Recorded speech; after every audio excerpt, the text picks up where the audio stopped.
KPU Musirawas hingga saat ini masih menunggu buku perkara registrasi konstitusi atau BPRK dari MK guna melakukan penetapan Bupati dan Wakil Bupati Musirawas terpilih berdasarkan hasil pilkada yang lalu. Berdasarkan keterangan Ketua KPU Musirawas, setelah melihat dari website resmi MK, khususnya Kabupaten Musirawas, dalam penetapan Bupati dan Wakil Bupati terpilih Pilkada 2020, ada di minggu kedua bulan Januari 2021. Baik, KPU Musirawas telah melaksanakan rapat rekapitulasi dan penetapan perolehan suara pemilihan Bupati dan Wakil Bupati Kabupaten Musirawas tahun 2020.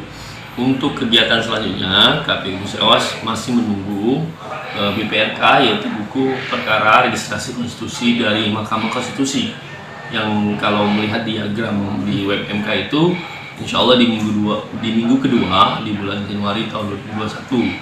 Setelah BPRK itu keluar, maka KPU Kabupaten Musirawas akan menindaklanjuti paling lama 3-5 hari untuk melakukan penetapan calon terpilih nanti.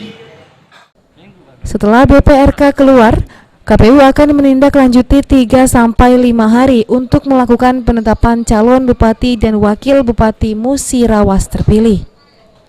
Adi Arianza, PAL TV.